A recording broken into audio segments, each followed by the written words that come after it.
Hello, good morning to everyone. Damini's beautiful ওয়ার্ল্ডে আপনাদের সবাইকে স্বাগত।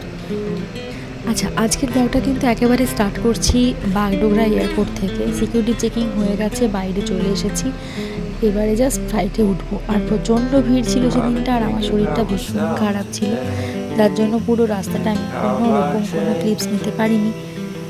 আর এখন অলমোস্ট পৌঁছে গেছি। আর এই যে বাড়ি যাওয়ার জন্য একেবারে রেডি। শরীরটা এতটাই বেশি খারাপ ছিল, মনে হচ্ছিলো যেতে পারবো না। ও তো বারবার বলছিল দরকার নেই, পরের দিনের ফ্লাইট নেব। আমি ভাবছি না, যখন একবার টিকিট কাটা হয়ে গেছে আর আজকেই যখন ফ্লাইট, তাহলে যেতেই হবে আজকে, বাই হুক অর ক্রুক।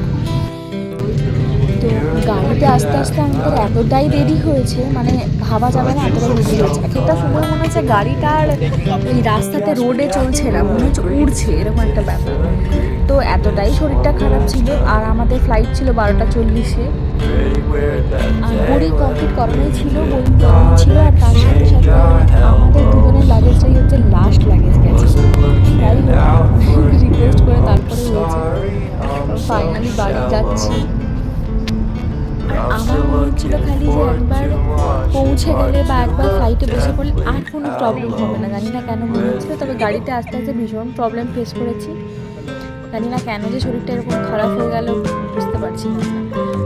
যাই হোক, কথা বলতে বলতে তো কলকাতা পৌঁছেই গেলাম, দমদম এয়ারপোর্টে একটু পৌঁছে গেলাম। আর এখানে এখন মোটামুটি নামবো। কেমন লাগলো? হ্যাঁ,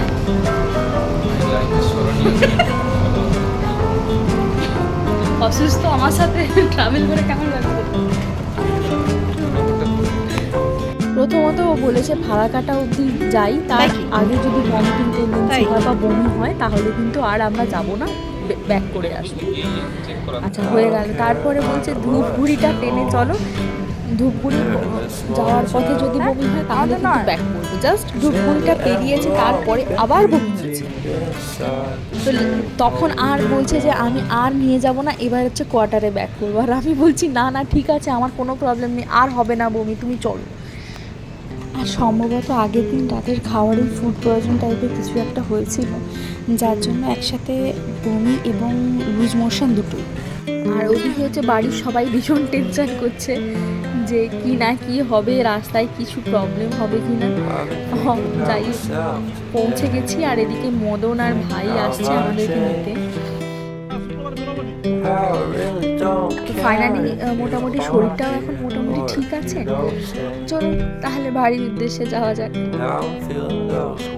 আর কলকাতার যে এত গরম সেটা আমরা কিছুতেই বুঝতে পারছিলাম না। তারপর কলকাতা পৌঁছে বুঝতে পারলাম যে গরমের পরিমাণটা এতটাই বেশি, মানে যেটা সহ্য করা যাচ্ছে না চট করে। আর আমরা এদিকে পিছনে বসে বসে গল্প করতে প্রচন্ড খিদেও পেয়ে গেছি, তাই ভাবলাম কোথায়। আর এখানে যে এখানে চলে এসেছি, এখানে দেখা যাক কি খাওয়া যায়। না আমি জানি এখানে অপশন খুব বেশি ছিল না, জিনিসপত্র প্রচুর হলে কী হবে, বাট খাবার জিনিস খুব একটা ভ্যারাইটি ছিল না। সবাই আসলে খেতেও বসে পড়েছি। খাচ্ছি কচুরি, আর এদিকে মিষ্টি চাটনি রয়েছে, আর ওই গ্রিন চাটনি রয়েছে।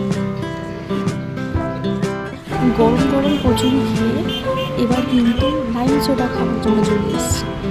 ওরা চা খেলো আর আমি আর মদন খেলাম লাইম সোডা। সোডা ওয়াটার এমনিতেই আমার খুব পছন্দ, আর লাইম সোডাটা বেশ হজমও করে নেয়, তাই লাইম সোডা খেতে খেতে বাড়ির উদ্দেশ্যে রওনা দিলাম। চেনা রাস্তাগুলো দেখলে না কেমন একটা ফিল হয়।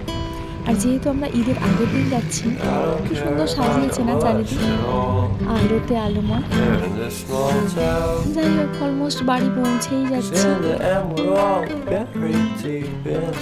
আর দেখা যাক পুচকির কি রিয়েকশন হয় আমাদেরকে দেখে। সম্ভবত এই সময়টা জেগেই আছে, দেখা যাক কি করে। তুই তো গেলি না, তুই আমার কাছে গেলি না।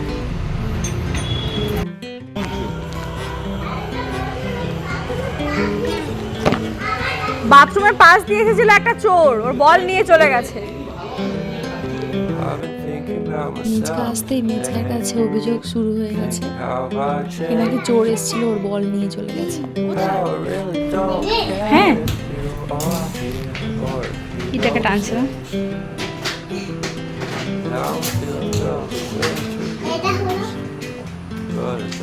ও এটা বাবা, খুবই সুন্দর।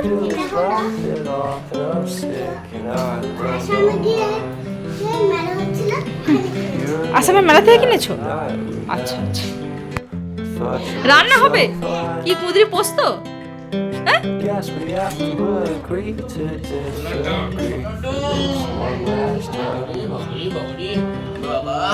পুচি এখন কি করছে? কাকারাই আদর খাচ্ছে? হ্যাঁ, মেজকার আদর। বুক এসেছে, বুক। এরকম লাফায় গো বাদর? ও এরকম লাফায়? I'm still looking forward to watching part 2 of Deathly Hallows. বাদরেরা কিরকম পাঁচ বালিশের উপর লাফায়? ও আচ্ছা, দেখো দেখো। পুচকি এখানে ভীষণ বদমাশি করছে, আর আমাদেরকে দেখে বোধহয় ভীষণ এক্সাইটেড হয়ে গেছে। তো পুচকির বদমাশি দেখতে দেখতেই আজকের ব্লগটা এন্ড করছি। আমার আজকের ব্লগটা কিন্তু এতটাই। ভালো লেগে থাকলে লাইক, শেয়ার, কমেন্ট করে দেবেন, আর নতুন হয়ে থাকলে প্লিজ সাবস্ক্রাইব করে দেবেন আমার চ্যানেলটিকে। আজকের জন্য টাটা, সবাই ভালো থাকবেন, সুস্থ থাকবেন।